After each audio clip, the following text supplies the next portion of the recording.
السلام عليكم. بسم الله والصلاة والسلام على رسول الله صلى الله عليه وسلم. سبحانك لا علم لنا إلا ما علمتنا إنك أنت العليم الحكيم. رب اشرح لي صدري ويسر لي أمري واحلل عقدة من لساني يفقه قولي. اللهم إنا نسألك علما نافعا ورزقا طيبا وعملا متقبلا. ربي زدنا علما يا كريم. السلام عليكم ورحمة الله وبركاته. J'espère que tout le monde va bien et que tout se passe bien de votre côté là-bas. Alors, on va essayer de répondre à certaines questions. Je sais, ça fait longtemps qu'on ne m'a pas vu.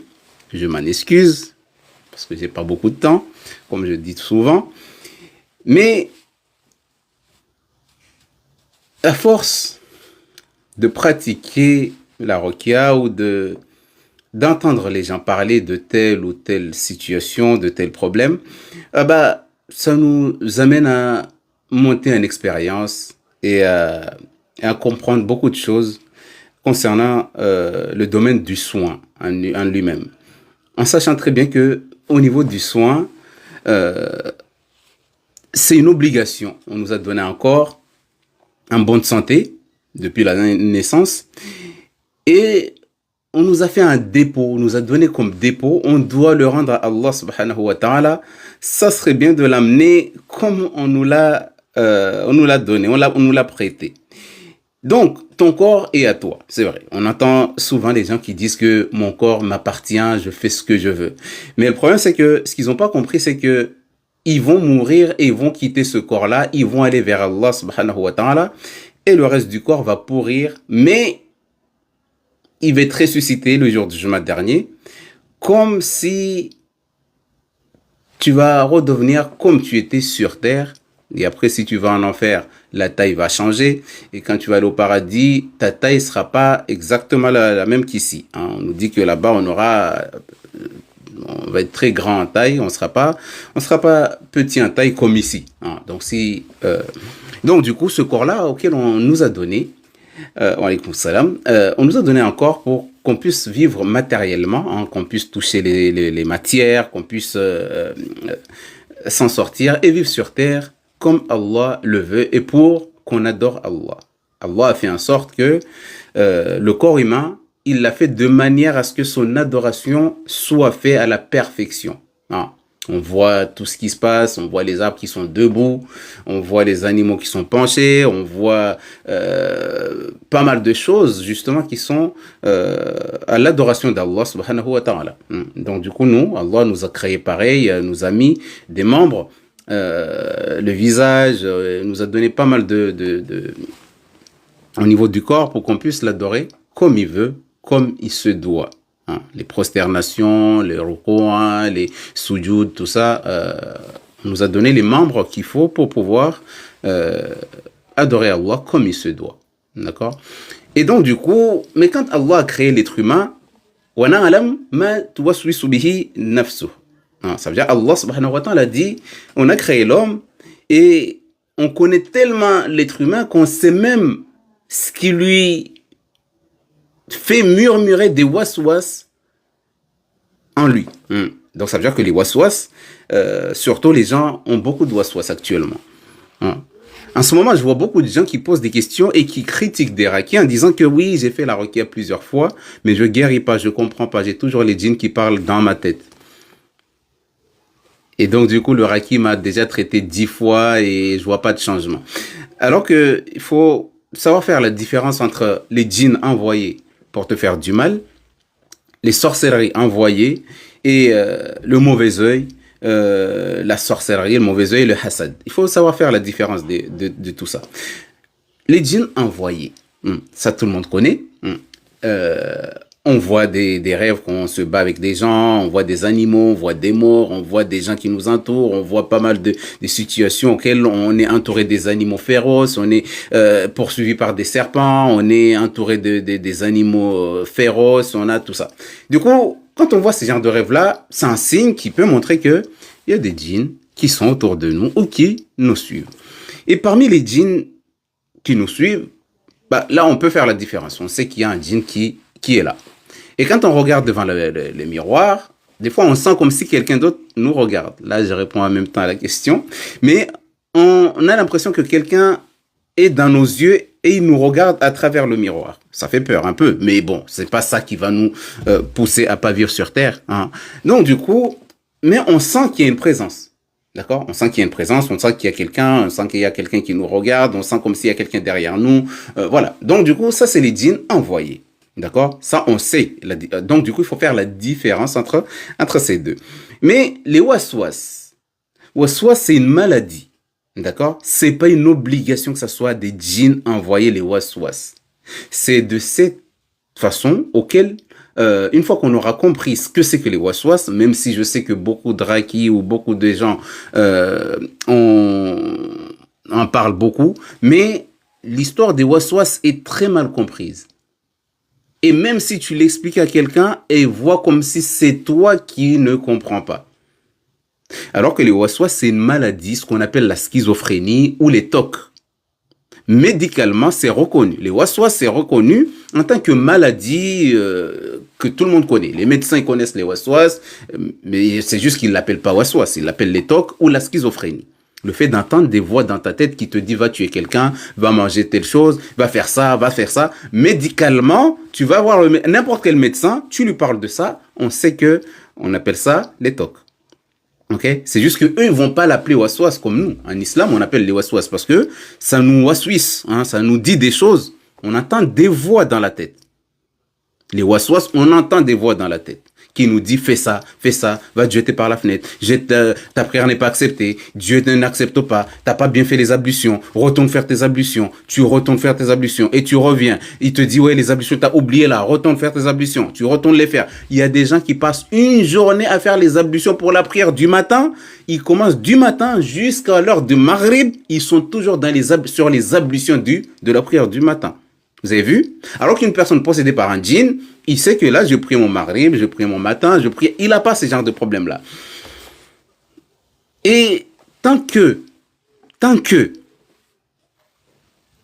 on ne comprendra pas, là, je pense que Paul, on va te bloquer, Inch'Allah, ta'ala, bientôt.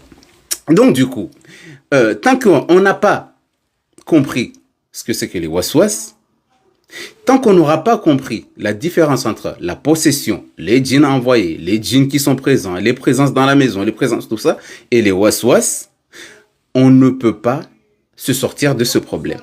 D'accord?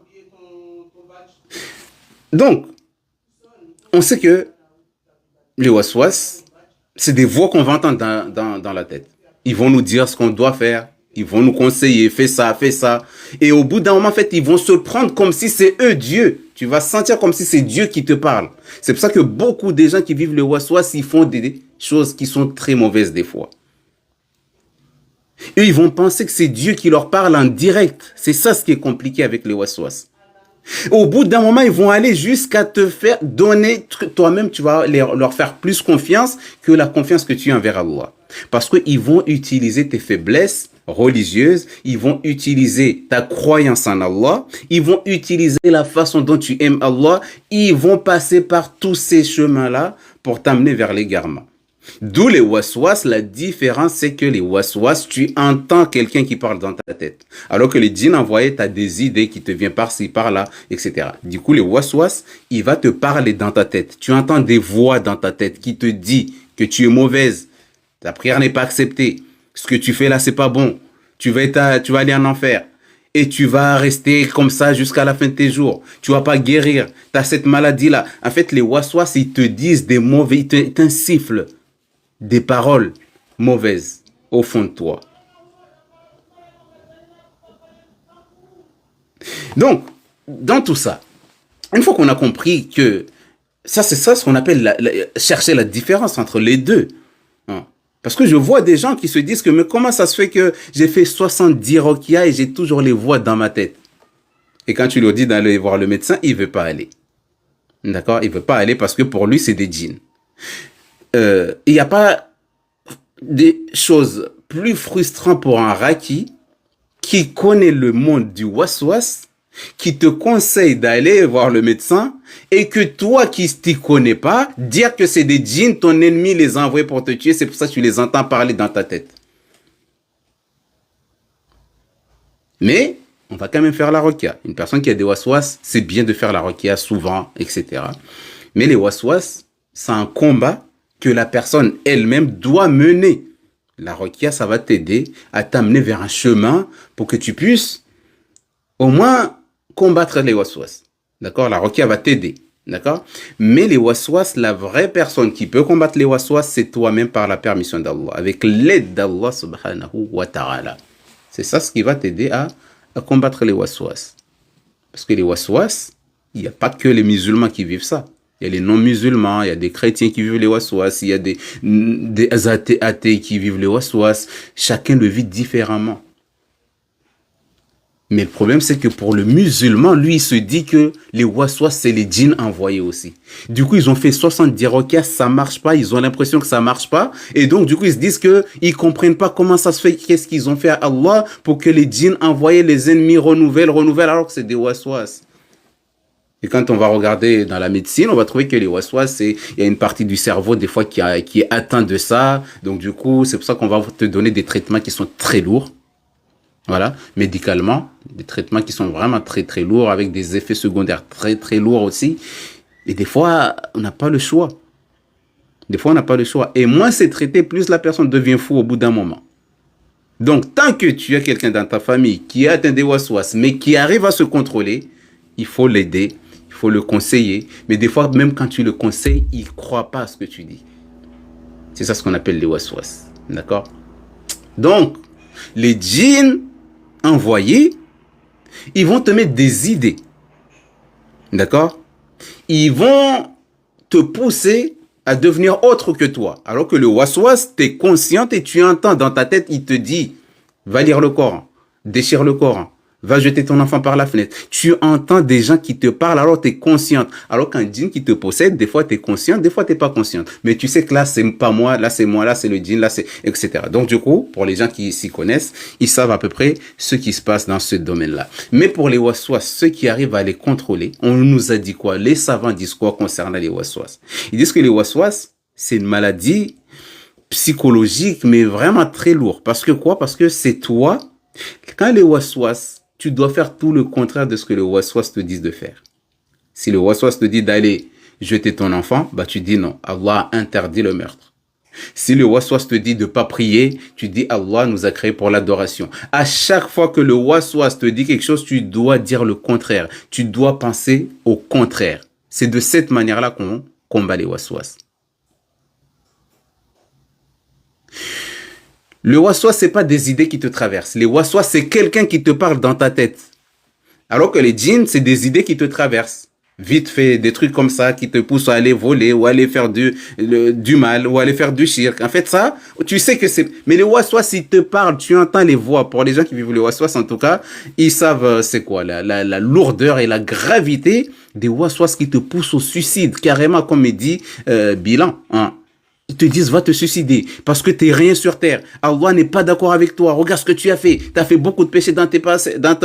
Si tu veux que Dieu te pardonne, vas-y, il faut que tu ôtes ta vie. Il faut que tu te jettes par la fenêtre. Et beaucoup des gens qui se suicident et beaucoup des gens qui sont passés à l'acte en faisant du mal, vous allez toujours entendre, beaucoup vont dire que j'ai entendu des voix dans ma tête qui me disaient de faire ça et c'est un bien, alors que c'est le mal. Va tuer quelqu'un. Hein, parce que cette personne-là, c'est un mauvais. Hein, il va te pousser dans ça. Et le prophète sallam a dit quoi? C'est le fait de ne pas, pour combattre les waswas, il ne faut pas suivre ce que le waswas te dit de faire.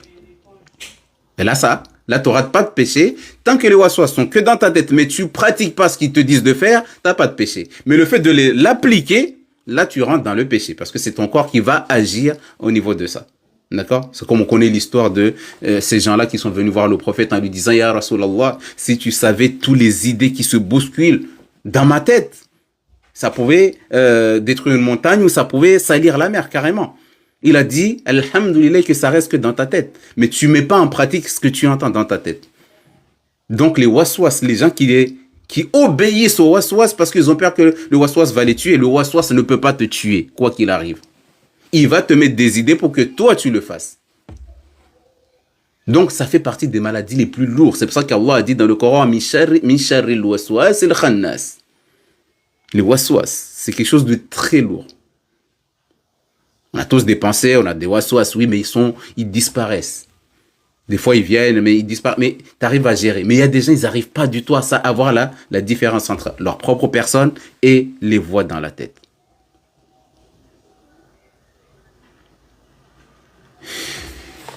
Et les waswas, une fois que la personne arrive à combattre les waswas, parce que moi, j'ai traité pas mal de gens avec des waswas, et beaucoup de rakis connaissent la situation des waswas. Les waswas sont très compliqués, surtout quand ils sont allés jusqu'à t'envahir au niveau du cerveau que tu connais plus, tu te reconnais même plus. Tu sais même pas faire la différence entre le bien et le mal. Il y a une personne, la première personne que j'ai traitée, c'est un jeune. Concernant les waswas, ça remonte à très longtemps. J'étais au travail, après quelqu'un m'appelle au travail en me disant, oui, s'il te plaît, on m'a dit que tu fais la ruqya et on a un cas chez nous, un jeune qui était dans sa chambre, on me raconte l'histoire, elle était dans sa chambre en train de faire des recherches sur l'islam. C'est un chrétien, sa tante est convertie à l'islam et vu que tous ses amis sont des musulmans, ben, il lui parle un peu de l'islam. Du coup, cette personne, ce jeune-là, il rentre dans sa chambre et commence à faire des recherches comme ça. Et ses parents l'entendent dire Allahu Akbar. Haï, c'est quoi cette histoire? Et à partir de là, sa tête commence à être perturbée, il commence à insulter ses parents, il commence à sauter de bâtiment en bâtiment. Imaginez les grands bâtiments comme ça, il y a des terrasses face à face, et lui il commence à sauter ceux qui sont pas loin. Ils n'ont pas compris, sa famille commence à paniquer, mais c'est quoi cette histoire? En fait, il entend dans sa tête des choses qui lui disent de dire des choses et de faire des choses. Et lui, il saute comme ça, c'était dangereux. Ok. Et donc, du coup, moi, j'arrive. Mais quand sa famille a vu que c'était comme ça, ils l'ont emmené chez le médecin. Le médecin lui a donné des antidépresseurs, etc. Des médicaments, en fait, justement pour calmer, en disant que c'est peut-être le stress ou c'est peut-être... voilà.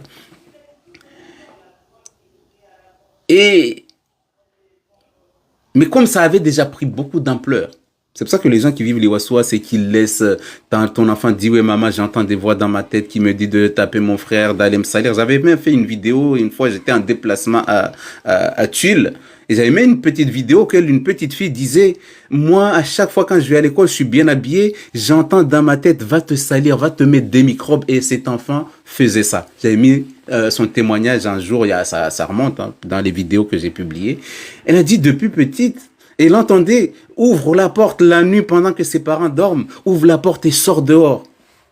Et un enfant, un bébé, enfin je dis pas bébé parce qu'il avait, je crois qu'il avait 5 ans, 6 ans, il entend des voix comme ça qui lui dit ouvre la porte. Du coup sa maman était obligée de prendre les clés et les cacher parce que cet enfant-là, il entendait ses voix dans la tête. Vous voyez, ça c'est les voix, les waswas. Alors qu'un djinn, on sait que c'est un djinn, il va pas dire fais ça, non. Tu n'entends pas, tu as que des idées noires, des pensées négatives, tu es juste là déprimé, etc. Donc du coup, voilà. Et donc du coup, mais les waswas, donc du coup on nous dit de les combattre par nous-mêmes. Et donc du coup quand j'arrive là-bas chez le jeune, sa maman m'explique, sa tante m'explique l'histoire, la façon dont c'est arrivé. Il était dans sa chambre et il commençait à se renseigner de l'islam. Et il dit comment ils entendent la voix en train de dire Allahu Akbar. À partir de là, tout est parti en vrille. Donc du coup, les démons, justement, il y a des gens qui m'appellent mais en insistance. Et donc, du coup, ils veulent pas avoir cette personne-là parce que les waswas, en fait, il y a aussi les shayatun aussi qui sont là. Hein. Mais ces shayatun-là, c'est pas les mêmes shayatun qu'on va t'envoyer avec une sorcellerie ou quoi. Ça, ceux-là, c'est pour l'égarement, en plus de ça. Et donc, du coup, qu'il lui dit des choses dans sa tête, fais ça, insulte ta maman. Du coup, il commence à suivre les waswas qu'il lui dit. Insulte ta maman, il insulte sa maman, fais ceci, saute par là, saute. Du coup, il y a des gens, en fait, ils n'arrivent pas à faire la différence entre leurs pensées à eux et ce qu'on leur dit dans leur tête. Du coup, on leur dit que non, si tu fais ça, Dieu va t'aimer. Fais ceci, va te jeter par la fenêtre, va faire ceci. En fait, tellement ils entendent ces voix-là, les gens, ils suivent au bout d'un moment. Donc, c'est pour ça qu'une personne qui arrive quand même à se gérer, il entend les voix dans la tête, mais il arrive à se gérer, il faut vraiment qu'il fasse un combat contre ces waswas-là. Ok? faut qu'il fasse un combat contre ses waswas. Ça veut dire si le waswas te dit une chose, tu dois faire le contraire. Même si le waswas te dit d'aller lire le Coran, tu y vas pas. Tu vas lire le Coran si toi, tu as envie de faire une adoration. Mais si les waswas, ils vont commencer, vu qu'ils savent que ta foi, elle est bien, en fait, ils vont te pousser à faire le bien d'abord au début. Va lire le Coran, Dieu va t'aimer. Lis beaucoup de sourates, Dieu va t'aimer. En fait, c'est eux. Du coup, tu les obéis. Au bout d'un moment, tu fais confiance en eux. Et là, au bout d'un moment, ils vont t'égarer. Donc, c'est pour ça que tout ce que tu veux faire, quand tu as des waswas, tu vis ces waswas-là, il faut faire le contraire de ce que les waswas te disent de faire. Toujours. Tout ce qu'ils te disent de faire, fais le contraire.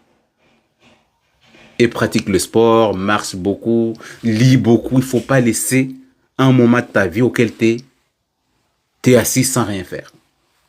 Ils ne vont pas te lâcher. Il faut toujours être occupé, toujours être occupé, toujours être occupé, tout le temps, tout le temps, tout le temps. C'est de cette manière-là qu'on peut combattre les waswas. Et pour les gens auxquels ça a déjà pris tout le cerveau, la personne ne sait plus ce qui est bien, ce qui est mal, bah, il peut taper ses parents, il peut casser tout ce qu'il y a dans la maison. Là, ça veut dire que ça a déjà atteint un niveau qui est très, très élevé, qui peut aller vers la folie. Et je sais que chez nous, là-bas, une personne qui a la schizophrénie ou qui va jusqu'à la folie, les parents préfèrent garder leur enfant chez eux en disant non, je vais pas l'envoyer chez les médecins, ils vont lui donner des médicaments qui vont encore plus le rendre fou. Alors que non. Il vient, il casse tout à la maison, voilà. Donc, du coup, c'est pour ça que il faut quand même, ceux qui vivent les waswas, s'il vous plaît, faites les ruqya, mais c'est pas la faute au raki si vous guérissez pas des waswas. Les rakis font ce qu'il y a à faire, mais les waswas, ils mettent du temps à quitter le corps. C'est plus pire que les djinns amoureux. Pour ceux qui disent que ouais, djinns amoureux, ça prend du temps, ça ne veut pas partir, mais les waswas, c'est parmi les choses qui prennent le plus de temps à quitter la tête d'une personne. Tu peux faire autant de ruqya que tu veux, les waswas, ils peuvent toujours être là. D'accord? Donc, les waswas, justement, ils peuvent t'amener la peur. Te dire, oui, si tu fais ça, tu vas mourir. Si tu fais ça, tu vas pas aller au paradis. Si tu lis pas le Coran tout de suite, là, tout de suite, là, tu vas aller, Dieu va pas être content contre toi. Donc, du coup, en fait, ça te pousse à faire des choses en dehors des adorations en eux-mêmes. Et toi, tu les obéis en pensant que tu fais le bien. Donc, c'est pour ça que parmi les solutions, oui, justement, il y a le dhikr, le fait de penser beaucoup à Allah. Mais ça ne veut pas dire que parce que tu fais du dhikr, que les waswas, ils vont disparaître comme ça du jour au lendemain. Ou tu as fait du dhikr une semaine et dire, oui, mais comment ça se fait, j'ai fait du dhikr, il y a toujours les waswas. Non, les waswas, c'est un combat quotidien. On ne lâche pas. On lit le Coran, on médite le Coran, on regarde surtout des versets auxquels on connaît la traduction. Comme ça, pendant que tu les lis, tu penses aussi à la traduction. Et plus tu es occupé à lire des livres, que ça soit religieux ou pas, mais auquel tu comprends le sens des livres que tu lis, les waswas, ils viennent, mais ils ne sont pas intenses. Ils sont moins intenses par rapport à une personne qui est juste assise comme ça, qui pense à sa vie, et les waswas qui sont là, qui lui met plein d'idées. Non, il ne faut pas rester assis, bras croisés. Les waswas sont les combats aussi. Ils disent de faire ça, tu fais le contraire. Ils disent de faire ça, tu fais le contraire. Ça ne veut pas dire que c'est le raki qui est nul. Non, les waswas, c'est un autre monde dans le domaine de la ruqya. Et voir aussi dans la médecine prophétique, il y a pas mal des choses qui apaisent le cerveau. Il y a, voilà. Donc, du coup, on va dans ce sens-là. Voilà. Ça, c'est les waswas pour les gens qui sont en train d'accuser les rakis, qui sont en train de parler mal au raki parce qu'il a déjà fait la ruqya 10 fois, 20 fois et il y a toujours les voix dans sa tête. Il pense que c'est le raki qui va lui enlever les voix dans sa tête. C'est pas si simple comme ça. C'est pas si simple que ça, les waswas à quitter le corps. Imagine une personne qui fait ses ablutions tout le temps, il revient, il fait ses ablutions. Ou il finit une prière, on lui dit que la prière t'a oublié, une rakat, il se lève, il fait encore la même prière. Il finit, on lui dit encore dans sa tête que la prière n'est pas acceptée parce que t'as oublié de lire la Fatiha. Il se lève, il fait encore les 4 rakats, il finit, il dit, ah non, t'as oublié une sourate. Et du coup, il se relève encore, il fait, le dor, il le fait 10 fois ou 20 fois. Du coup, ces gens-là, moi, je leur conseille quoi?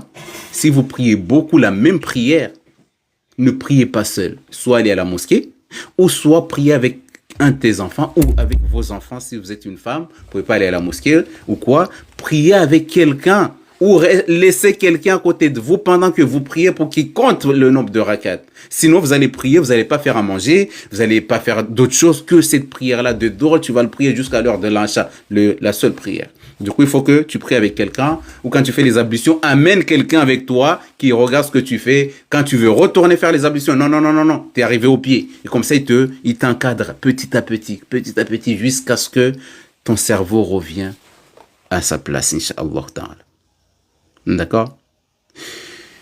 Donc, dans tout ça, il faut beaucoup penser à Allah, chercher à méditer, surtout les waswas. On fait beaucoup de dhikr, oui, mais c'est surtout quand c'est des dhikr auxquels tu connais le sens.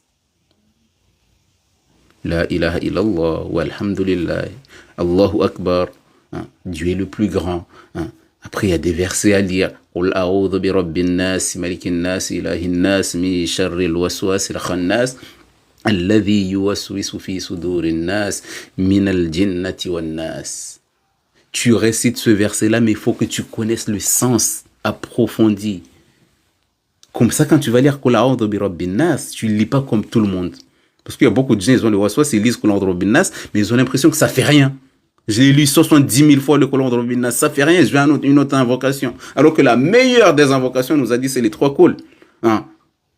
Et toi, tu vois comme si c'est rien. Donc, Qul a'udhu bi rabbin nas, malikin nas, ilahin nas, min sharril waswasil khannas, alladhi yuwaswisu fi sudurin nas, alladhi yuwaswisu fi sudurin nas, alladhi yuwaswisu. Tu vis les waswas. Vas-y, récite ce verset-là plusieurs fois. À chaque fois que le waswas te pousse d'aller te faire du mal, aller faire du mal à quelqu'un, aller insulter tes parents, aller insulter quelqu'un, tu lis ce verset-là. Alladhi yuwaswisu fi sudurin nas. C'est-à-dire qu'il est en train de me pousser. Il y a Allah, le waswas, il est en train de me pousser à aller faire du mal. Il y a Allah, tu cherches protection auprès d'Allah contre ce waswas. Voilà, tu fais des méditations.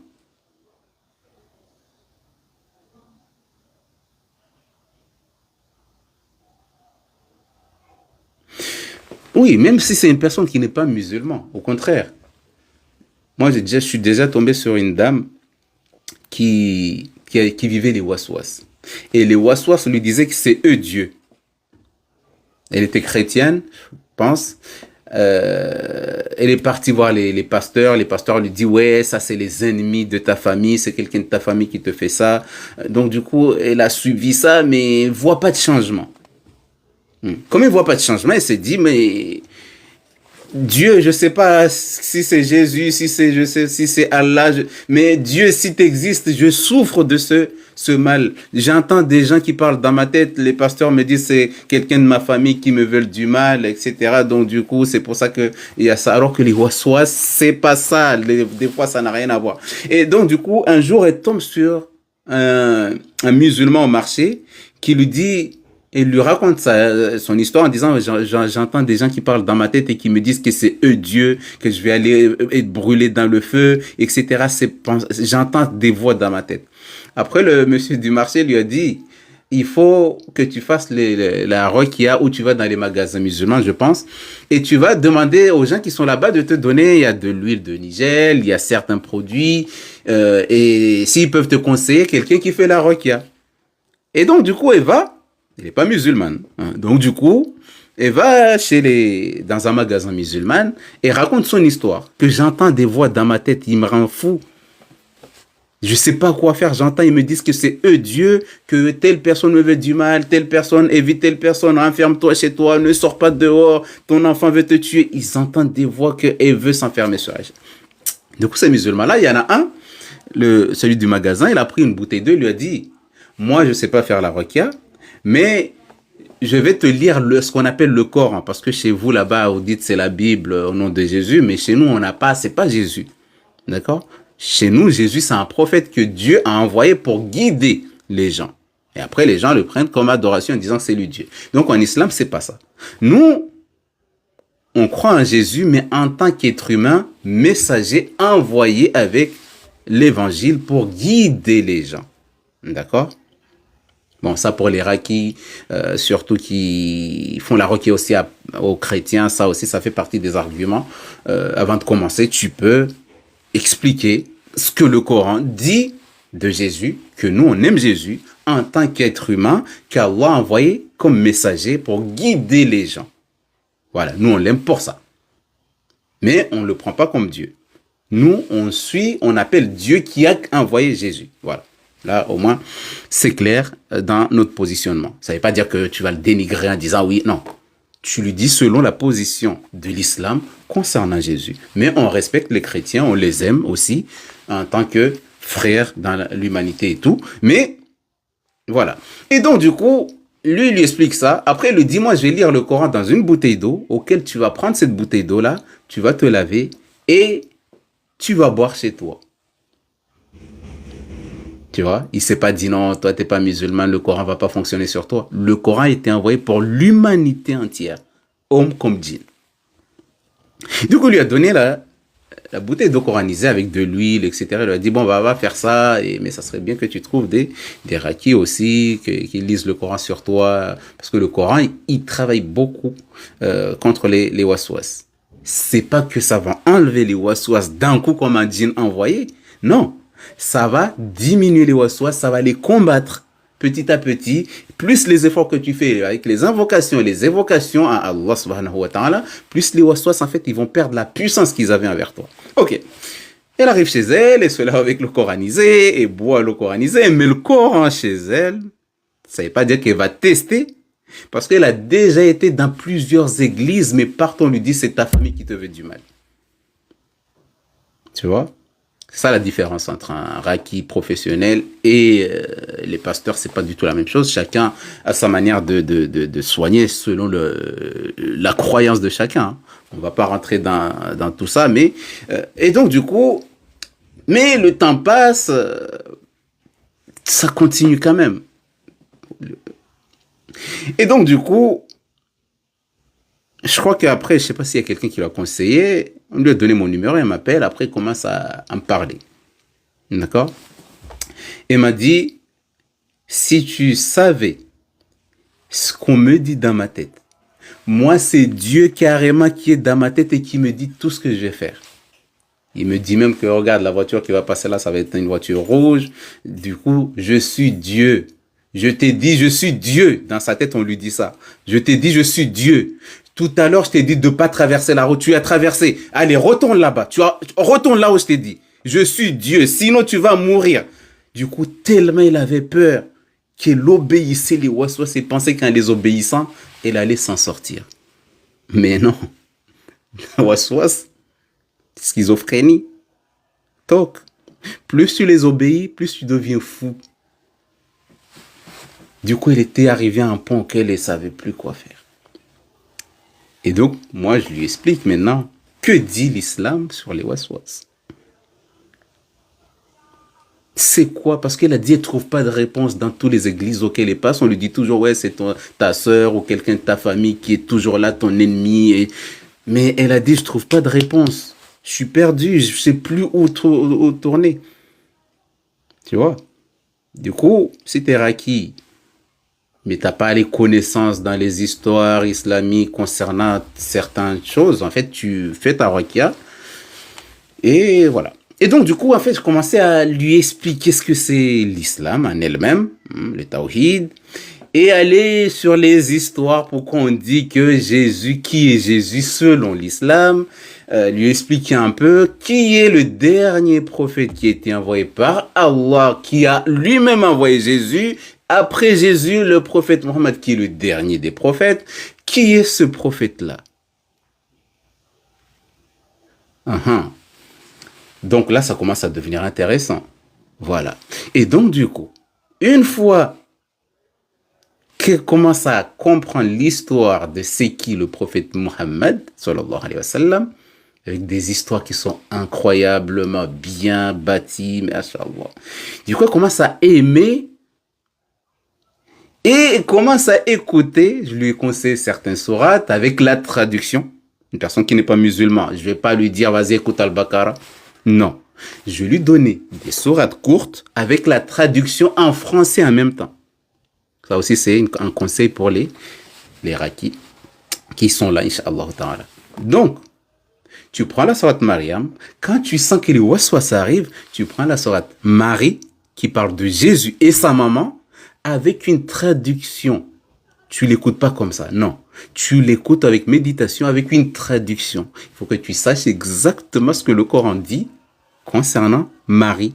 Elle est tombée enceinte sans père, ni elle n'a pas couché avec quelqu'un, mais Allah lui a insufflé Jésus dans son ventre. Du coup, tu écoutes cette sourate-là tout le temps, avec la traduction.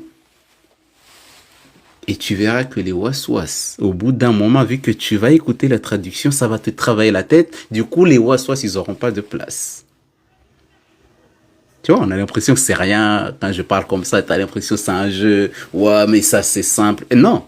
Il faut que tu t'adaptes à la personne qui est en face de toi. Comment tu vas t'adapter avec des gens? Ça veut dire que tu dois connaître beaucoup d'histoires, que tu dois connaître pas mal de... Parce que les questions qui vont venir là, ils vont te... Bon, après, il y a des raquets qui vont guider, il y a des raquets qui vont juste soigner, il y a des raquets qui sont... Chacun a selon son domaine et son expérience. Et donc, du coup... À chaque fois que j'étais au travail, au bout d'un moment, en fait, elle commence à s'intéresser aux histoires islamiques et quand ça va pas, elle m'appelle, même quand je suis au travail. Donc, en fait, je prends un temps, je lui explique. Après, je commence à raconter quelques histoires en islam, les compagnons, les batailles, etc. Donc, du coup, ça l'intéresse, en fait, parce que ces histoires-là, en fait, apaisent son esprit et ça l'aide à se sentir bien quand elle entend les histoires des compagnons, les histoires de, du coup, elle aime bien, elle aimait bien. Du coup, elle méditait sur ces histoires-là. Du coup, c'est pour ça qu'elle a dit, quand je t'écoute parler, les waswas, ils s'arrêtent. Ou ils diminuent. Bah, c'est normal parce que tu comprends ce que je suis en train de dire. Voilà. Après, je lui explique c'est quoi les waswas. Les waswas, ils font quoi? C'est normal que là-bas, parce que je sais pas, sauf si je me trompe, mais au niveau chrétien, ce qu'on appelle les waswas, je pense qu'il n'y a pas eu vraiment d'explication. Parce qu'elle, elle a dit, elle a fait tout le tour et elle n'a pas vraiment trouvé de solution ni d'explication religieuse qui explique là les waswas. Mais dans l'islam, c'est là où elle a compris c'est quoi les waswas. Ok. Donc on a fait pas mal de... On a lu, je lui ai dit, malgré qu'on va lire la Ruqya, ça ne veut pas dire que les waswas vont disparaître. Ça fait partie des épreuves auxquelles Allah te met ça en place pour voir ta sincérité et pour pouvoir te renforcer. Si tu arrives à t'en sortir dans ça, tu seras très forte dans ta vie, Inch'Allah. Et donc, du coup, je lui conseille les produits à avoir, le séné, les jujubiers, l'huile de Nigel, etc. Elle a fait des voyages pour chercher tout ça sans hésitation. Pourquoi? Parce qu'elle a dit, je suis déjà apaisée parce que j'ai compris c'est quoi les voix dans la tête. Donc, c'est pour ça que la moitié de la guérison, c'est de comprendre ce que tu as déjà. Tu vois, on te donne un problème à l'école, telle personne a acheté des bananes, 1 kilo de bananes coûtait 5 euros, elle a acheté 15 kilos. Combien coûte la quantité qu'elle a acheté? Donc, quand tu as lu le problème et que tu l'as compris, ta solution n'est pas loin. Mais si tu n'as pas compris le problème, tu vois des bananes, tu penses déjà aux bananes plantains qui sont faites à locaux, tu penses qu'à manger, mais tu n'arrives pas à réfléchir aux problématiques. En fait, tu vas être à côté de la plaque. Quand tu vas te réveiller, tu vas te rendre compte en fait que les bananes là, ils sont pas présents. C'est un problème. Mais une fois que tu as compris le problème, bah, la solution, même si tu n'arrives pas à résoudre l'équation, mais au moins tu sais que ça c'est un problème et ce problème-là, il y a ça et ça. Tu vas chercher tes solutions. Voilà. Et donc, du coup, une fois qu'on a fait pas mal de ruqya, lui expliquer certaines choses, elle a commencé à s'intéresser et voulait maintenant rentrer dans la prière islamique. Elle est partie dans la mosquée. Elle est partie à la mosquée chercher les heures de prière. Elle est partie à la mosquée regarder comment les musulmans prient. Elle veut pas rester que comme ça là et appeler Jésus. Et elle veut faire des actions pour qu'elle puisse combattre et vraiment sentir qu'elle est... Dieu est avec elle. Vous voyez? Donc c'est pour ça que quand les gens, j'entends beaucoup de messages actuellement surtout, beaucoup de messages des gens qui critiquent en disant oui, j'ai fait des ruqya, j'ai toujours les voix dans la tête, moi j'en ai marre, j'ai fait beaucoup de ruqya, pourquoi la ruqya fonctionne pas sur moi? Ma question, est-ce que tu entends des voix dans la tête? Oui. Ben, c'est normal que les waswas, ils s'enlèvent pas comme un djinn envoyé. Une personne qui a des djinns auxquels on a envoyé des sorcelleries, des djinns, tout ça, cette personne-là, quand tu vas lire sur elle, elle va se sentir apaisée, légère, elle va se laver avec l'eau coranisée, les douleurs vont disparaître, etc. Ça s'arrête là. Mais les waswas, fais des requêtes autant que tu veux, il part pas comme ça. Du coup, faut pas jeter l'éponge en se disant non, c'est bon, j'en ai marre, je veux plus me soigner, ça part toujours pas. Non, au contraire. Il faut être persévérant. Mais il faut comprendre ton mal d'abord avant de comprendre ce qui se passe. Et chercher, aller dans des recherches, j'ai des waswas, quelle est la solution? Et tu vas trouver que la plupart des savants, ils vont te dire de faire le contraire de ce que les waswas te disent de faire. La personne, elle avait toujours les waswas. On parlait à chaque fois qu'elle avait, je lui ai dit si elle a un problème et comprend pas une chose, qu'elle m'appelle. Voilà, du coup moi je lui ai expliqué beaucoup de choses, je lui ai ramené dans des histoires. Et au bout d'un moment, elle a dit, tu sais, à chaque fois que j'écoute le Coran, j'entends les waswas, ils sont très loin de moi, mais ils m'insufflent quand même le mal. Alors qu'avant, ils étaient dans ma tête, ils me disaient le mal. Maintenant, quand j'écoute le Coran, ils sont vers la porte là-bas de la chambre et ils me disent quand même de faire le mal. C'est que les waswas, ça montre en fait que ils partent pas du jour au lendemain. Malgré les efforts qu'elle a fait, elle les entend quand même au loin, mais ils sont quand même là, présents. Alors qu'une personne qui a des djinns envoyés, comme j'ai expliqué, on va lire le Coran sur elle, elle va mettre Al-Baqarah chez elle, elle va se sentir apaisée, allégée, son corps léger, etc. Donc du coup, mais les waswas, ça se passe pas comme ça. Du coup, eux, ceux qui sont désespérés sur les waswas, pouvez vous être désespérés autant que vous voulez, tant que vous les combattez pas, ils seront toujours là. C'est pas un jeu les waswas. C'est plus compliqué les waswas que les djinns envoyés déjà. Surtout quand ils ont déjà pris beaucoup de place dans ta tête. Parce que comme j'ai dit, la différence avec les djinns envoyés, les sorcelleries, le mauvais œil, le hasad, c'est que ceux-là, on peut les traiter avec des traitements spécifiques auxquels on peut guérir le jour même, 2 jours plus tard, avec la persévérance, 1 mois plus tard, mais on sait qu'ils vont partir. Les djinns envoyés. Ou les choses qu'on t'a envoyées pour te faire du mal. Alors que les waswas, ils sont dedans, le cerveau il est atteint, il y a un problème au niveau du cerveau. D'où les médicaments qui vont endormir la partie où vient les waswas. Endormir, vous avez entendu? C'est le cerveau qui est atteint pour les waswas. Certains médicaments vont endormir cette partie-là, d'où vient le waswas. Ça va l'endormir. Comprenez la différence. Que là, c'est le cerveau qui est atteint avec les waswas. Et du coup, qu'est-ce qui se passe? Vu que cette partie est endormie, vous allez voir que les gens de votre famille sont comment? Ceux qui prennent des médicaments de schizophrénie, tout ça. Ils ouvrent juste la bouche, il y a la bave qui coule, ils deviennent comme un légume. Parce que c'est des médicaments très lourds. Du coup, vous voyez ceux-là là, qui prennent les médicaments. Ils bougent plus. Ils n'entendent plus parce que le cerveau est endormi là où viennent les waswas. C'est le cerveau qui est atteint pour les waswas. Le cerveau est atteint. Le médicament va endormir cette partie-là. Endormir la partie du cerveau.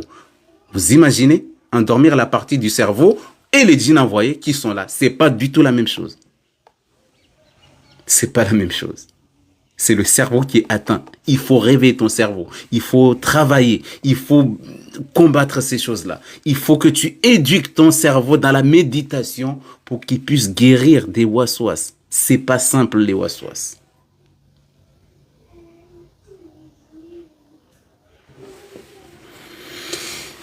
En tout cas, là, ce que j'étais en train d'expliquer, c'est juste parce que je vois beaucoup de messages des gens désespérés parce que les waswas ne partent pas du jour au lendemain. C'est pour ça que je me suis dit aujourd'hui, bon, je travaillais, je me suis dit, je vais prendre un petit moment quand même. Peut-être que les 2-3 personnes qui vont être là, il y a 5 ou 6 qui ont peut-être ce cas-là chez eux. Et les gens sont désespérés. Ils ne savent plus quoi faire pour ces waswas-là. Moi, il y a un jeune qu'on m'avait aussi ramené. Parce qu'il avait des waswas qui lui disaient que la femme de son frère voulait l'empoisonner. Ah là là, la plupart du temps, vous allez trouver des situations comme ça. Soit la maman accuse ses enfants qui veulent le tuer. Bon, moi, j'ai déjà vécu cette histoire-là avec quelqu'un que je connais aussi, auquel Les waswas lui disaient que ses enfants veulent sa mort. Quand son enfant lui faisait à manger par amour pour Allah, les waswas lui disaient, attends que ton enfant quitte là, jette cette nourriture parce que ta fille veut te tuer. Du coup, cette maman a commencé à s'embrouiller avec tous ses enfants et s'enfermer seule parce que ses enfants veulent le tuer. Qui veut tuer sa maman? Et il a vécu ça pendant 15 ans. Et s'est enfermé. Et les waswas lui disaient, surtout tel enfant, il veut vraiment ta mort. En fait, ils ont bloqué tous ses enfants. Enfin, ils lui ont dit dans sa tête que cet enfant-là, cet enfant-là, cet enfant-là, celle-là, eux tous, ils veulent te tuer. Si tu peux être au plus loin possible de ces enfants-là, tu seras sauvé. Mais sinon, tu mourras. Imaginez ta maman qui vit ça, qu'Allah nous en préserve. Il y a beaucoup de mamans qui vivent ça, surtout quand ils commencent à aller dans la vieillesse, auxquelles ils ont plus besoin de nous aux côtés d'eux. Ils ont besoin que, quand les âmes vont être retirées, qu'il y ait leurs enfants qui lisent la Fatiha, qui lisent Yassine, qui lisent le Coran. C'est à ce moment-là que les waswas vont les faire pour repousser ces enfants loin d'elles. Comme ça, ils meurent seuls. Ça arrive beaucoup, hein.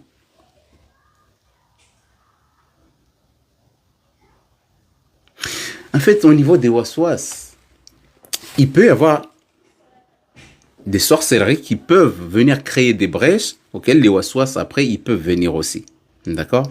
Mais la plupart du temps, d'après les expériences, il y a certains qui disent que des fois, quand vous allez regarder sur Internet, regarder ce que disent les médecins ou sur les scientifiques concernant les waswas, la schizophrénie, les schizophrénies, en fait, il y en a qui vont vous dire qu'en fait, c'est un bactérie qui est dans le ventre, des fois qui monte. Donc, c'est pour ça, en fait, c'est très vaste. Quand j'entends des gens dire que j'arrive pas à guérir des waswas, en fait, je regarde juste les gens comme ça. Parce qu'ils connaissent pas la lourdeur de ça. Ils savent même pas d'où vient son waswas à lui. Il y en a qui disent que c'est un bactérie qui était dans le ventre. D'où le fait, des fois, en fait, je me dis, des fois, quand tu as une sorcellerie mangée, ça peut réveiller ce bactérie-là aussi. Il y en a qui disent, qui vont dans ce sens-là. Et il y a certains qui vont plus loin, qui vont dire qu'en fait, le moment de l'accouchement, cet enfant peut être en manquer d'air au moment de l'accouchement. Et ça aussi, ça peut provoquer les waswas. Vous voyez les différentes choses qui peuvent provoquer les waswas. Et il y a certains, c'est des problèmes psychologiques qui vont créer les waswas. Vous voyez, il y a 3 choses différentes, ou même plus, qui peuvent provoquer les waswas.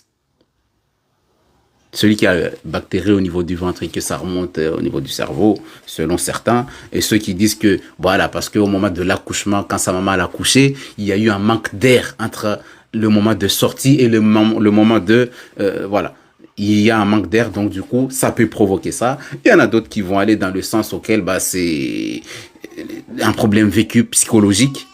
Parce que c'est vrai que moi, plutôt le côté de problème psychologique, il y en a eu beaucoup.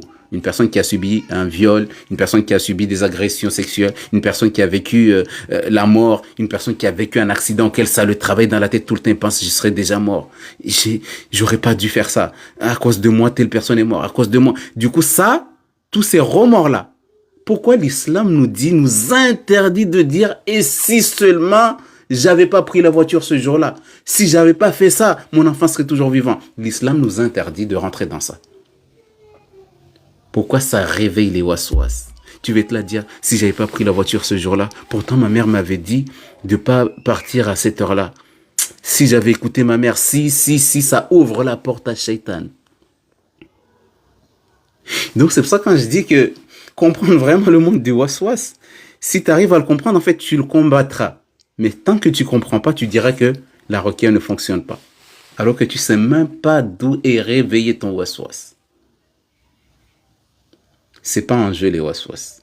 C'est pas un djinn envoyé. C'est pas une sorcellerie envoyée. C'est rare que ça aille vraiment dans les djinns envoyés qui vont t'amener dans les waswas.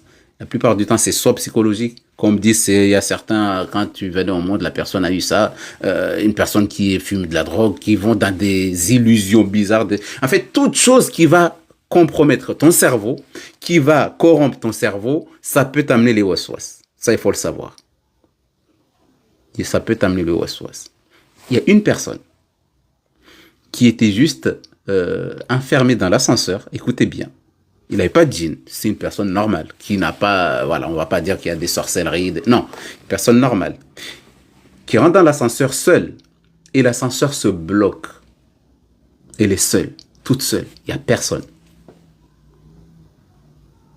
Du coup, il commence à manquer d'air. Bon, après, il y a claustrophobe, les gens qui ne supportent pas être enfermés, ça c'est autre chose. Mais à partir de là, cette personne a vu sa vie défiler comme si c'était la fin de sa vie.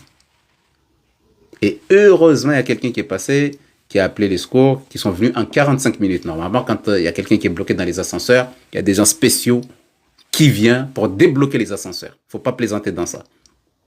Ils ne viennent pas pour réparer cela, juste pour ouvrir la porte. Si vous les voyez venir chez vous, ils ouvrent la porte, ils s'en vont et que l'ascenseur ne marche pas, ne l'insultez pas. Ce n'est pas son travail. Eux, ils sont juste payés. Leur travail, c'est ouvrir les gens coincés dans les ascenseurs. Ce n'est pas des réparateurs, ceux-là. Bon, il peut y avoir aussi des réparateurs quand ils sont pas loin, mais il faut pas les insulter parce que je vois beaucoup mon travail là-bas, le mec qui vient parce que quelqu'un est... Ah là-bas, bah, tiens, il y a un ascenseuriste qui est là, il confirme, machallah ta'ala, Ahmed. Donc du coup, il faut que tu m'apprennes à ouvrir les portes des ascenseurs, surtout à l'extérieur, parce que des fois, moi, je suis technicien dans un hôtel, tu entends pas mal de choses, l'ascenseur se bloque et tu entends le client dedans qui est en train de faire son testament, dites à mes enfants que j'ai caché l'argent à tel endroit, alors que c'est juste 5 minutes de blocage, carrément, voilà. Mais en tout cas, donc cette personne-là enfermée dans l'ascenseur, une fois que les secours sont arrivés, parce que maintenant on a bien vu les ascenseurs, maintenant ils sont sophistiqués, des fois il y a carrément quand tu appelles, il y a quelqu'un qui te parle le temps que les secours arrivent, on te dit si tu entends quelqu'un enfermé dans l'ascenseur, elle est seule et pense que tout est fini, sa vie est foutue, c'est fini pour elle, il faut lui parler, lui raconter des choses, voilà. Comme ça, en fait, tu le maintiens en vie. Ça, tu sauves quelqu'un, là. Jusqu'à ce que les secours arrivent, ils ouvrent la porte, ils referment, ils s'en vont en attendant le technicien de maintenance. C'est quelqu'un d'autre qui viendra, Inch'Allah ta'ala. Voilà. Donc, il y a tout ça.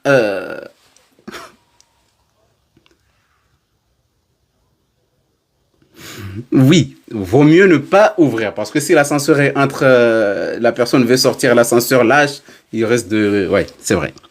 Parce que même moi, j'étais coincé dans l'ascenseur. Mon collègue m'a ouvert et mon directeur m'a dit, si l'ascenseur était bloqué entre 2 étages, on t'aurait laissé là jusqu'à ce que les secours arrivent. Mais comme c'était sur le palier normal, bon, j'ai rien dit quand ton collègue t'a ouvert la porte. Vous voyez? En fait, c'est parce que c'est... Bon, eux, ils connaissent mieux la sécurité. Nous, on est des techniciens. On rentre pas dans tout ça. Voilà. Et donc, du coup, cette personne-là, une fois qu'on lui a ouvert la porte, c'est quoi les pensées qui sont venues dans sa tête maintenant? Et si cette personne n'était pas là?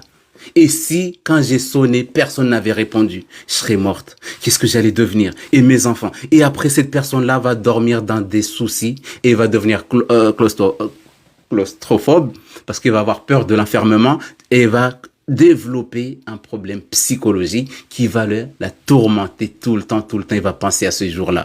Oui, et si seulement, et s'il y avait personne, et s'il y avait pas cette personne qui était passée là pour appeler les secours, qu'est-ce que j'allais devenir, etc. Du coup, en fait, tous ces et si, ça t'amène des waswas en toi. D'où le fait auquel le prophète nous a dit, si c'est passé quelque chose, hasbi Allah wa ni'mal wakil, c'est bon. Qadarallah ma sha'a fa'ala. On s'arrête là. Mais quand tu rentres dans les et si, c'est très compliqué. Voilà. Et du coup, la personne ne va plus monter dans un ascenseur parce que quoi? Parce que elle était bloquée dans l'ascenseur. On avait raconté aussi l'histoire un jour, j'avais fait une vidéo d'un entrepreneur de fibres et qui faisait des travaux lourds avec du matériel lourd et ne prenait pas l'ascenseur. Et mettait les affaires dans l'ascenseur et elle prenait l'ascenseur, elle prenait les escaliers, même si c'était au 10e étage. Elle montait à pied et mettait les affaires dans l'ascenseur et la personne montait à pied. Donc en fait, c'est vraiment... Tout ça, en fait, c'est des choses qui peuvent provoquer. Donc c'est pour ça qu'en RTS, justement, en psychologie, on va essayer de chercher ce qui a d'abord provoqué. Si c'est provoqué par des problèmes psychologiques, on va essayer quand même de parler... Qu'est-ce qui s'est passé ce jour-là? Tu es arrivé, ok, quand tu as pris l'ascenseur, il a fait 2-3 secondes et c'est bloqué et tu entends, il y a personne, tu toques, il y a personne qui parle, tu es tout seul dans l'ascenseur. Du coup, tu vas faire vivre cette personne-là, ces angoisses-là pendant la thérapie et tu essaies d'aider en fait le maximum à apaiser ses problèmes psychologiques et à partir de là, elle va se sentir bien et ça peut aider à combattre justement les waswas. Parce que ces pensées-là, l'ascenseur bloqué, ça met du temps à quitter Moi, un jour, moi, un jour, l'ascenseur était bloqué. Une seconde, j'ai senti comme si un nerf dans ma tête qui était cassé en deux. Pourtant, je suis quelqu'un qui s'y connaît dans tout ça, mais en une seconde, j'ai senti comme s'il y a un nerf dans ma tête qui s'est coupé en deux. Quand j'ai senti que l'ascenseur s'est arrêté, je suis bloqué. J'ai senti comme si de là à là, ça s'est coupé en deux dedans. Et après, je me suis calmé. Sinon, je serais sorti de là avec une maladie au niveau de la tête que personne n'aurait pu détecter chez les médecins. Vous voyez? Donc, en fait, c'est pour ça que il n'y a pas vraiment d'analyse qu'on va mettre en place sur une personne qui a les waswas pour le détecter. Ah oui, là, c'est parce que t'as ça ou non. En fait, le médecin, il y aura tu vas être suivi par des psychologues. Au bout d'un moment, le psychologue lui-même, il est dépassé. On va te donner des antidépresseurs, on va te donner des médicaments très lourds, on va te donner des traitements auxquels, ça va empirer des fois, ou ça va bloquer, ça va te créer d'autres maladies et ça enlève pas ce que tu as déjà. Donc, il y a pas mal de... C'est pas pour vous faire peur, mais en fait, tu es obligé quand tu es malade d'aller voir le médecin, quoi qu'il arrive. On n'a pas le choix. Plus tu restes, plus tu fais pas, plus ça augmente. Donc, du coup, c'est pour ça que on lit beaucoup les sourates qu'on connaît la traduction, Inch'Allah Ta'ala, pour combattre les waswas. Ok? Si vous avez quelqu'un de votre famille, essayez de lui parler. C'est pas que le Coran, la Ruqya ne marche pas. Si ça marche, mais c'est des waswas, n'ont rien à voir avec les djinns envoyés. Tu dois faire le contraire de ce que le waswas te dit. Le waswas te dit de taper quelqu'un, tu le fais pas. Tu dis a'udhu billahi minash shaitanir rajim. Le waswas te dit d'insulter ta maman, tu le fais pas parce qu'on doit aimer ta maman. Le waswas te dit de jeter tes enfants par la fenêtre, Allah a interdit le meurtre. Parce qu'il y a beaucoup d'actions qui se passent avec les waswas. Toi, tu as juste des waswas qui te disent, ouais, t'es mauvais, tu vas aller en enfer, etc. Mais il y a des gens qui vivent des waswas, tue-toi, va te tuer, ils vivent que ça.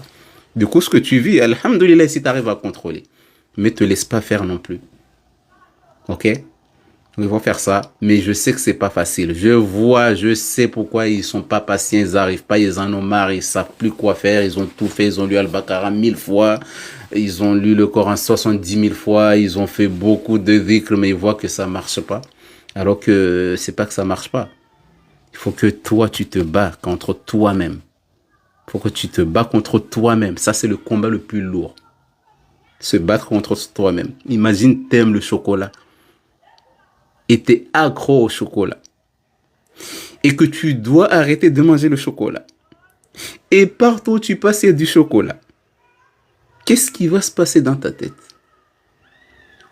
Tu vas le toucher, tu vas le caresser, le chocolat, tu vas le mettre sur ta tête, tu vas le mettre dans tes pots, tu vas le regarder, tu vas le déposer. Mais ça va être un combat contre toi-même.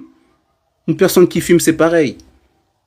Il est habitué à la cigarette, il voit tous ses copains, ils fument, et lui, il fume pas. Il voit, partout il passe, il voit des cigarettes partout, même si c'est quelqu'un qui mangeait un kebab, il va voir comme si la personne fume, parce qu'en fait, il est possédé par ça. Et c'est un combat contre soi-même. Donc, du coup, il n'y a pas que vous. C'est pas simple, et c'est pas facile, Inch'Allah Ta'ala. Donc, du coup, toute personne qui est habituée à une chose, c'est très dur de le lâcher.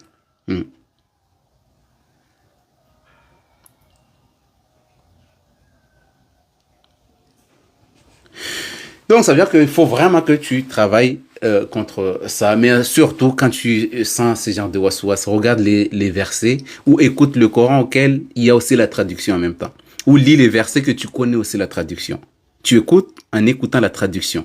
Alhamdulillahi Rabbil Alamin, Ar-Rahman Ar-Rahim. Parce que tu vois aussi la traduction en même temps. Qul huwa Allahu ahadu Allahu samad. لم يلد ولم يولد ولم يكن له كفوا أحد قل هو الله أحد. Dis Allah est unique. Allahu Samad. Allah est puissant et il est celui auquel, quand on a besoin, on lui demande, on l'appelle lui. قل هو الله أحد الله الصمد قل هو الله أحد الله الصمد. Quand les waswas commencent à prendre beaucoup d'ampleur, lis juste ces deux versets-là alors. Si c'est long de lire tout le Qul huwallahu ahad, c'est trop long pour toi, lis juste Qul huwallahu ahad, Allahu samad. Qul huwallahu ahad, Allahu samad. Qul huwallahu ahad, Allahu samad. قل هو الله أحد الله الصمد قل هو الله أحد الله الصمد. Et essaie de marcher un peu pendant que tu lis.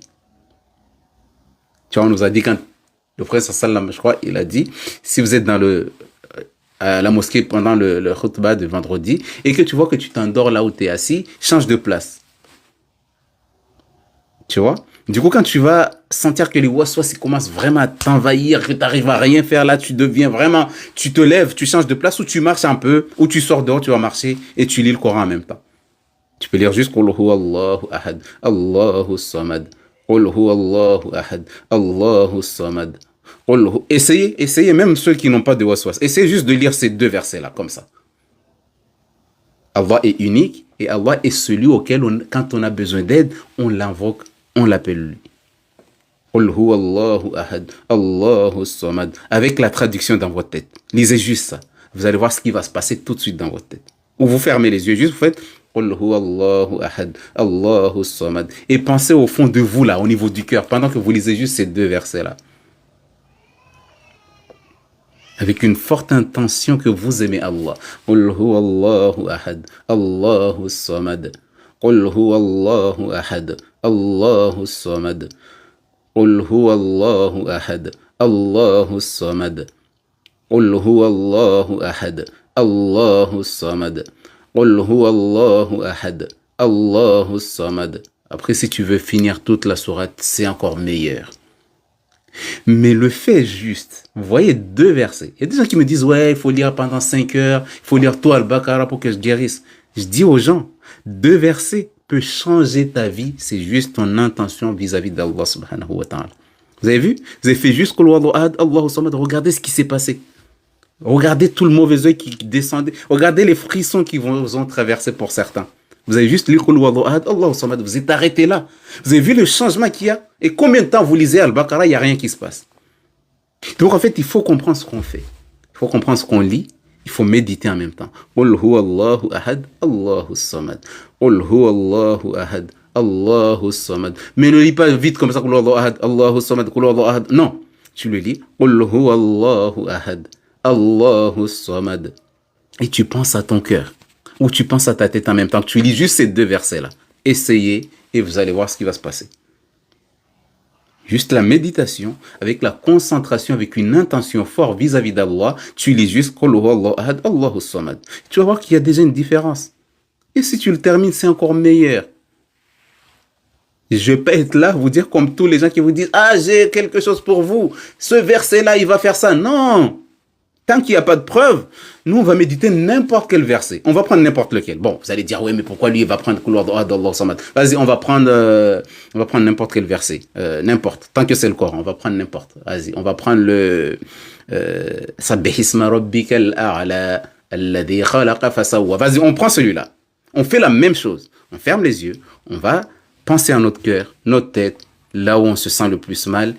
Et on va Sabbih isma rabbikal a'la alladhi khalaqa fasawwa.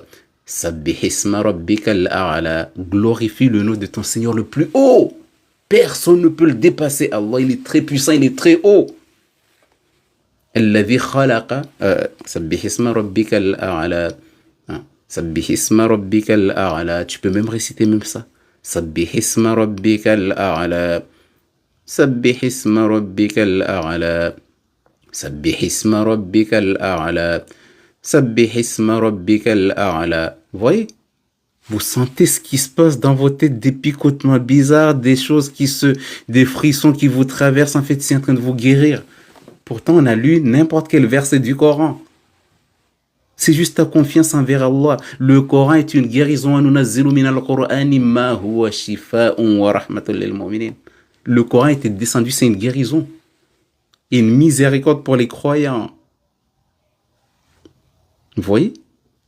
Un bout de verset, n'importe lequel, ça nous guérit, on se sent bien. Comment ça se fait? C'est juste la méditation, la compréhension de ce verset-là et la façon de le réciter avec une intention liée à Allah directement, c'est lui qui guérit. N'importe quel verset, ce que tu connais. Après, si tu connais beaucoup, bon, tu peux lire autant que tu veux. Mais sinon, vous voyez, on a juste les couloirs Allah s'est arrêté là. Beaucoup de gens se sont sentis légers, apaisés, des frissons, etc. Il y a des gens, ils ont juste Sabbihisma rabbikal a'la, alladhi khalaqa fasawwa. Juste ces deux-là, ça fait l'affaire. Tu prends n'importe quel verset et tu connais le sens, tu le récites, surtout quand tu vis les waswas, aussi c'est encore meilleur. Du coup, essayez de vous soigner vous-même en faisant juste ce genre d'exercice qu'on a fait tout de suite. Tu vois. Et à partir de là, vous allez comprendre comment guérir avec le Coran. Merci à Nour. Mais vous allez comprendre comment guérir avec le Coran. C'est vraiment incroyable si tu comprends ça. Si tu comprends ce que c'est que la guérison par le Coran, imaginons tout le temps, je donne cet exemple-là. Vous fermez les yeux, on fait un dernier, on ne va pas lire grand-chose, on va juste dire le premier verset de Al-Baqarah, Alif Lam Mim, juste celui-là. Vous le récitez juste celui-là en fermant les yeux, tu penses à ta tête, à ton cœur, à là où tu as mal. Alif Lam Mim. Alif Lam Mim. Alif Lam Mim. Vous sentez un léger bien-être qui rentre en vous. Vous voyez, en fait, c'est... Vous pouvez dire la quantité que vous voulez, mais en fait, c'était juste pour vous donner un ordre de comment utiliser le Coran et les invocations. Ça va vous aider. Donc, du coup, si tu connais la traduction de certains versets, ceux qui vivent les waswas, essaie de réciter ces versets-là avec la traduction en tête. Dès que les waswas commencent, lisez des versets auxquels vous connaissez la traduction. Vous allez voir qu'au bout d'un moment, pas tout de suite, mais au bout d'un moment, Inch'Allah, les waswas vont s'éloigner. Vous avez vu la dame qui était chrétienne. Elle a dit quand elle écoutait le Coran, soit Mariam surtout, parce qu'elle connaissait, elle entendait aussi la traduction, les waswas se mettaient devant sa porte pour lui souffler le mal. Mais il ne venait plus dans sa tête. Du coup, c'est que il y a un effort à faire de nous-mêmes pour combattre les waswas. Ok?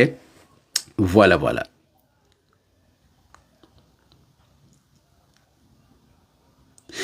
Donc, justement, c'est juste un mot, les gens qui s'appellent docteur Ibrahim ou docteur je sais pas qui, il y a des gens qui vont dans des lives des Rokia, des marabouts surtout, qui vont dans des lives de Rokia, ils vont expliquer des choses dans des messages et ils vont vous dire de les appeler en privé ou de leur envoyer des messages en privé. Et là, beaucoup s'égarent dans ça. Il y a une dame que j'accompagne actuellement. Elle était partie dans un live d'un Raki. Et pendant qu'ils envoient des messages que oui, je me sens mal, justement, le Raki, ce que tu es en train de dire là, moi je vis ça, il y a des marabouts qui viennent, ou des charlatans, qui viennent récupérer dans vos commentaires, quand vous faites des commentaires là-bas, ils viennent vous parler et vous dire de les contacter en privé. Il y a beaucoup qui tombent dans le piège en pensant que cette personne veut son bien. C'est une fois que tu es dans son piège que tu te retrouves dans de la sorcellerie que toi-même t'es déjà perdu.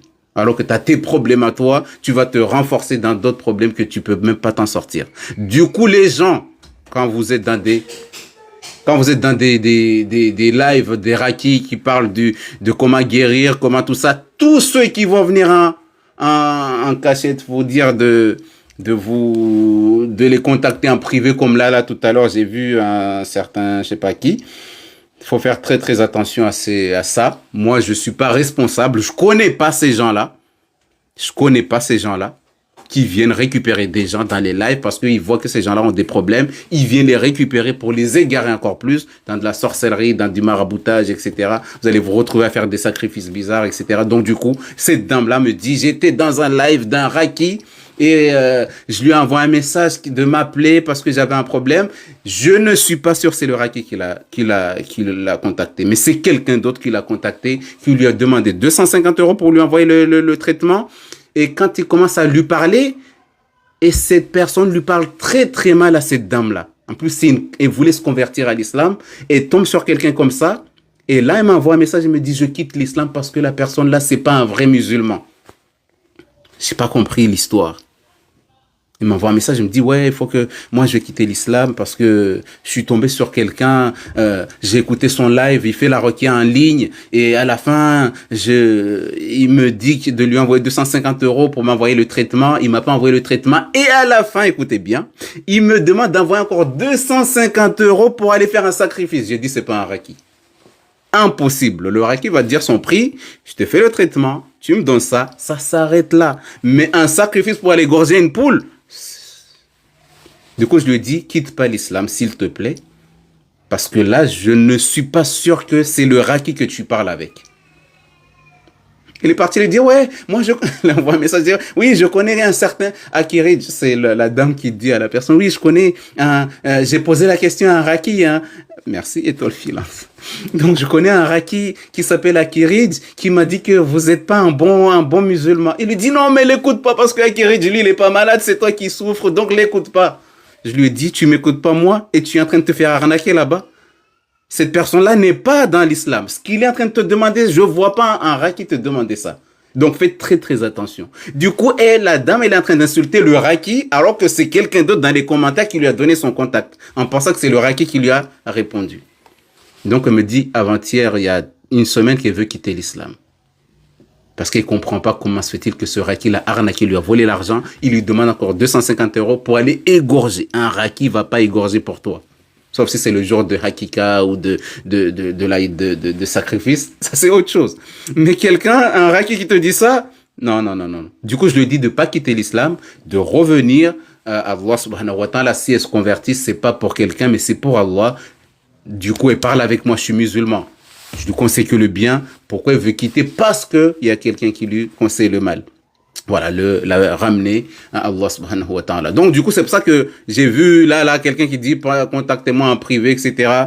Attention à ces docteurs-là qu'on voit des petites fiches dans les boîtes aux lettres, docteur Abdouche, Ahmad, je sais pas qui voit l'avenir.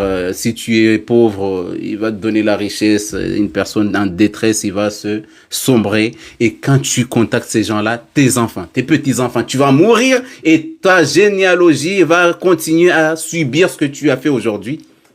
Tu as eu du travail, c'est vrai, par un marabout.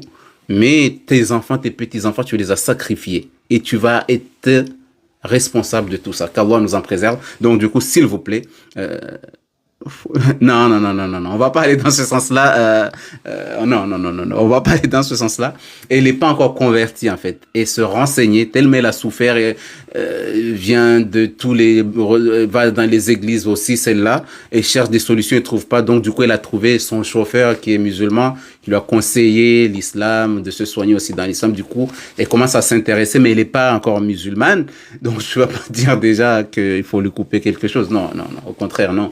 Ces gens-là, ils ont besoin de conseils, ils sont perdus pour le moment. Ils étaient entre deux religions et là, ils viennent découvrir une autre religion et tombent sur des arnaqueurs comme ça. Donc, en fait, c'est très compliqué. Il faut beaucoup prier pour elle, qu'Allah l'aide, parce qu'elle est déjà vieille, en fait. Et, elle est vraiment, elle va dans la vieillesse, elle a mal à son pied qui se tourne, elle a son fils aussi qui va pas bien, ses camarades, ses amis l'ont quitté parce qu'elle a rejoint l'islam, elle veut rejoindre l'islam, il leur déconseille, etc. Du coup, elle se retrouve seule. Imagine de ça. En plus de ça, elle va tomber sur des gens qui l'arnaquent, qui se présentent en tant que musulmans. Et donc, du coup, vous voyez que c'est compliqué, ces genres de personnes-là.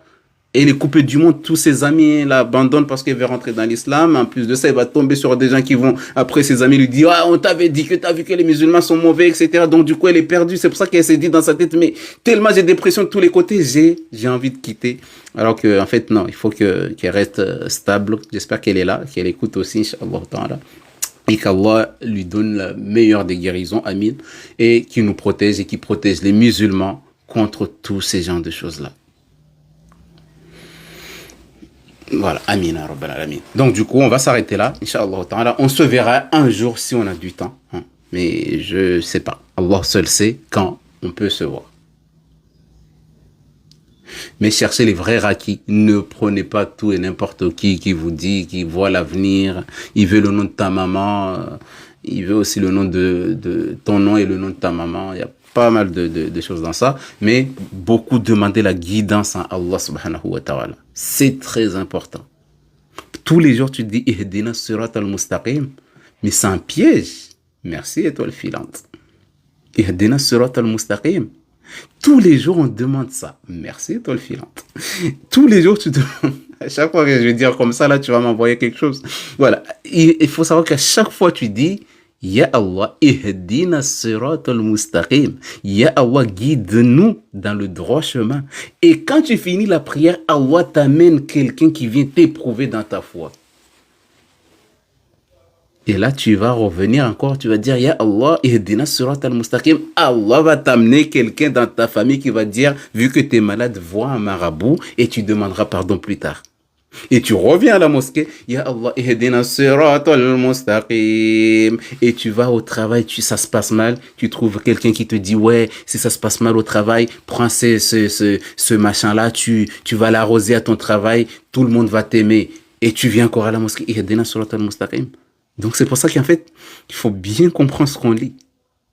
Parce que tous les versets que tu lis là, la Fatiha que tu lis 5 fois par jour des fois, ça là, les versets qui sont dedans là, soit c'est pour toi, soit c'est contre toi. Je vous laisse là. À bon entendeur. Voilà. On va s'arrêter là. Subhanak Allahumma bihamdik. Nashhadu an la ilaha illa anta astaghfiruka wa natubu ilayka. Subhana rabbika rabbil izzati amma yasifun. Wa salamun ala al-mursalin walhamdulillahi rabbil alamin. Qu'Allah vous protège, qu'Allah vous préserve, qu'Allah nous guide, qu'Allah guérit nos malades, qu'Allah vous guérisse pour ceux qui sont malades, qu'Allah les guérisse, ceux qui sont possédés, qu'Allah leur enlève cette possession, qui leur donne leur intégrité dans leur corps, qu'Allah les protège, qu'Allah protège tous musulmans, qu'Allah vous protège dans vos lieux de travail, qu'Allah vous protège ceux qui travaillent justement dans les ascenseurs, des endroits compliqués ou des endroits à risque, ou ceux qui travaillent, qu'Allah vous protège dans tout ça et vous aide à augmenter votre foi et vous protège ainsi que toute votre famille. Amina Rabbal Alamin. Subhanak Allahumma bihamdik. Et ceux qui cherchent à avoir des enfants, qu'Allah leur donne des enfants. Amina Rabbal Alamin. Et ceux qui ont la foi qui baisse, qu'Allah leur augmente la foi et nous aide à pouvoir méditer sur le Coran. Amina Rabbal Alamin. Et nous guérisse et fasse que le Coran soit notre guide, notre lumière et notre guérison. Amina Rabbal Alamin. Wassalamu alaikum wa rahmatullahi wa barakatuh.